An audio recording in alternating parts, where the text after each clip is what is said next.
வணக்கம் நண்பர்களே. இன்னைக்கு மார்ச் 10, 2026. கடந்த 2 நாளா மார்க்கெட்ல ஒரு பெரிய ரத்த ஆறு ஓடுனத நாம பார்த்தோம். ஐயோ, மார்க்கெட் அவ்வளோதானான்னு பயந்துட்டு இருந்தவங்களுக்கு இன்னைக்கு ஒரு நிம்மதியான செய்தி கிடைச்சிருக்கு. சந்தை இன்னைக்கு சும்மா ராக் பண்ணிருச்சுன்னு தான் சொல்லணும். நிஃப்டி மற்றும் சென்செக்ஸ் ரெண்டுமே இன்னைக்கு செம ஸ்ட்ராங்கான ரெக்கவரியை கொடுத்திருக்கு. பட்ஜெட்டுக்கு அப்புறம் அந்த மிகப்பெரிய வீழ்ச்சியை இன்னைக்கு ஒரு வழியா தடுத்து நிறுத்திட்டாங்க. இந்த வீடியோல நாம எதை பத்தி பேச போறோம் தெரியுமா? வெறும் டேட்டா மட்டும் இல்ல. ஏன் இன்னைக்கு மார்க்கெட் டப்புன்னு ஏறிச்சு? டொனால்ட் ட்ரம்ப் சொன்ன அந்த ஒரு வார்த்தை மார்க்கெட்டை எப்படி மாத்துச்சு? அடுத்த வாரத்துல நாம 26,000 புள்ளிகளை தொடுவோமா? முக்கியமா குளோபல் நியூஸ் நம்ம பாக்கெட்டை எப்படி பாதிக்குது?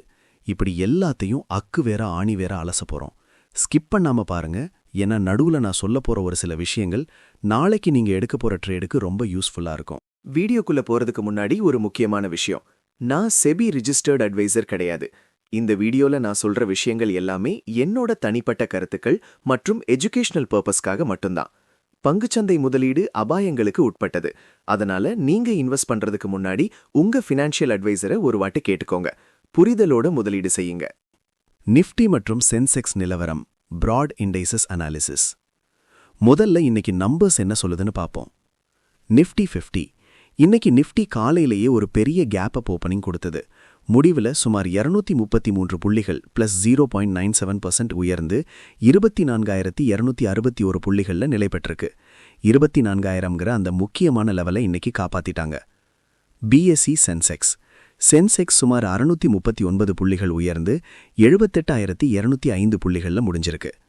பேங்க் நிஃப்டியும் இன்னைக்கு சும்பா இல்ல.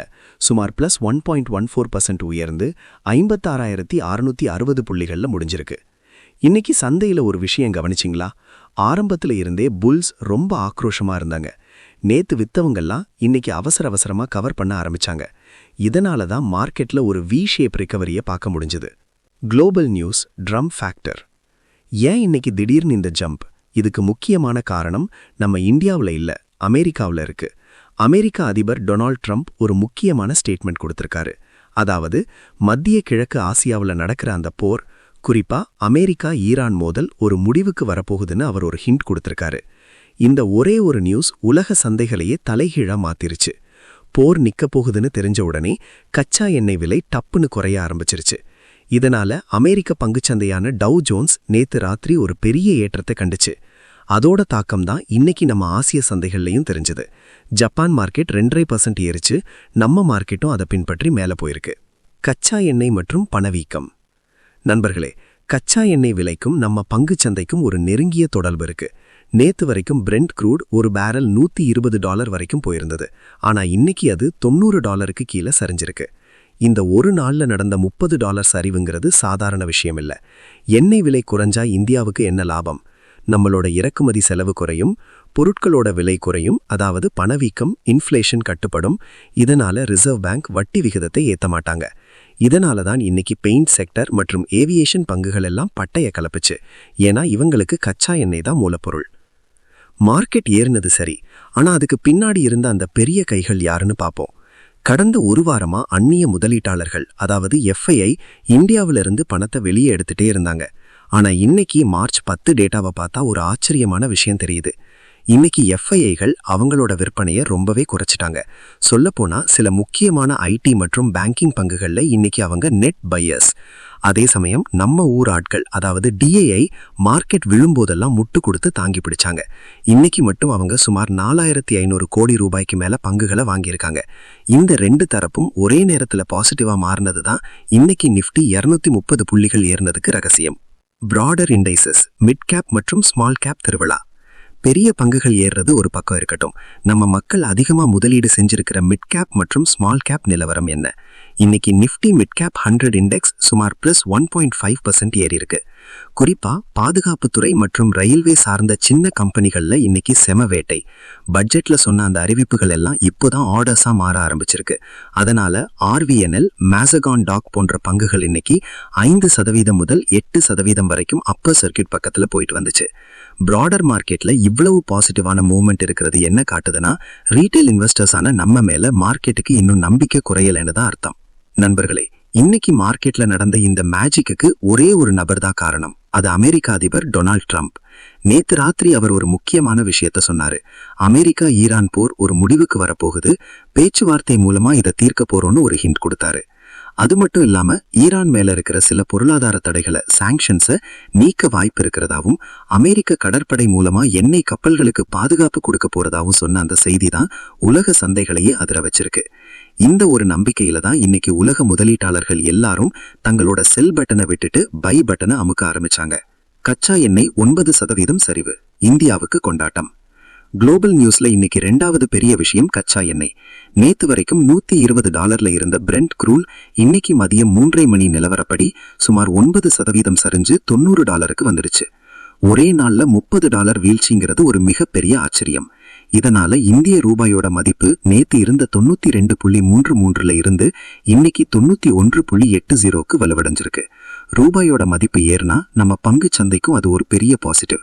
இதனாலதான் இன்னைக்கு பெயிண்ட் செக்டர்ல ஏசியன் பெயிண்ட்ஸ் மற்றும் ஏவியேஷன் செக்டர்ல இண்டிகோ பங்குகள் சுமார் 3% முதல் 4% வரைக்கும் ராக்கெட் வேகத்துல ஏறிச்சு. ஆட்டோ செக்டர் இன்றைய ஹீரோ. இன்னைக்கு நிப்டியை தாங்கி பிடிச்சதுல ஆட்டோ செக்டருக்கு ஒரு பெரிய பங்கு இருக்கு. சுமார் 3%க்கு மேல இந்த செக்டர் இன்னைக்கு உயர்ந்திருக்கு. மஹிந்திரா அண்ட் மஹிந்திரா M&M சுமார் 4% ஏறி சென்செக்ஸ்ல டாப் கெய்னரா இருக்கு. டாடா மோட்டார்ஸ் 3.8% உயர்வு. எய்ச்சர் மோட்டார்ஸ் மற்றும் டிவிஎஸ் மோட்டார் இவங்களும் 4%க்கு மேல இன்னைக்கு ஏற்றம் கொடுத்திருக்காங்க. ஏன் ஆட்டோ பங்குகள் ஏறுது? கச்சா எண்ணெய் விலை குறைஞ்சா வண்டி ஓட்டுறதுக்கான செலவு குறையும். இதனால மக்கள் அதிகமா வண்டி வாங்குவாங்கங்கிற அந்த எதிர்பார்ப்பு தான் இன்னைக்கு ஆட்டோ செக்டரை அதிர வச்சிருக்கு. ஐடி செக்டர் ஏன் இன்னும் சரிவு? IT sector analysis. மற்ற செக்டர் எல்லாம் பச்சை நிறத்துல இருக்கும்போது இன்னைக்கு ஐடி செக்டர் மட்டும் ஏன் சிகப்புல இருந்ததுன்னு நிறைய பேர் இன்னைக்கிட்ட கேட்டீங்க.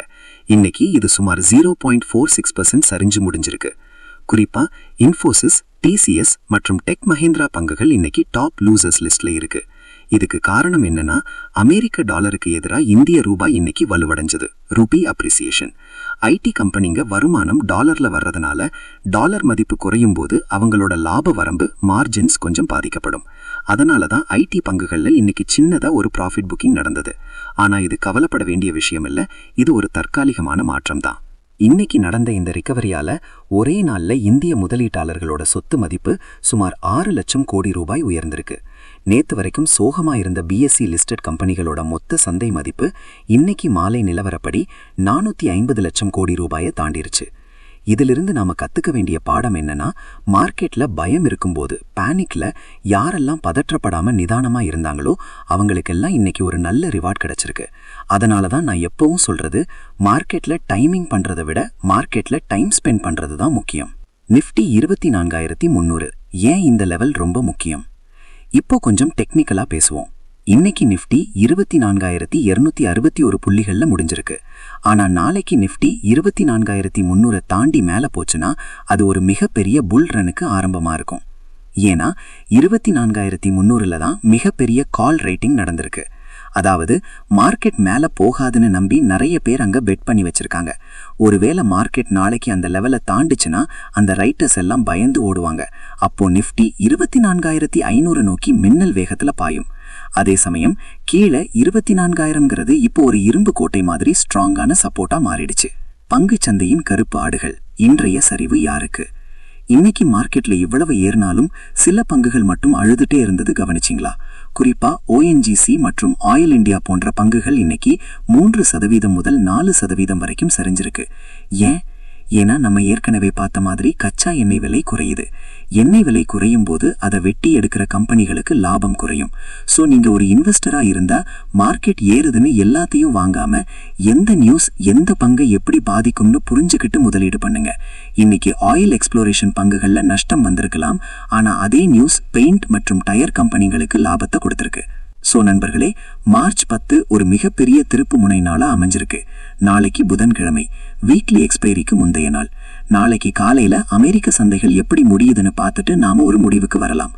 மறக்காம நம்ம சேனலுக்கு சப்ஸ்கிரைப் பண்ணிடுங்க. ஏன்னா இது போன்ற ஆழமான அலசல் நம்ம தமிழ்ல இங்க மட்டும்தான் கிடைக்கும். நாளைக்கு இதே மாதிரி ஒரு சூப்பர் வீடியோல சந்திப்போம். தேங்க்யூ.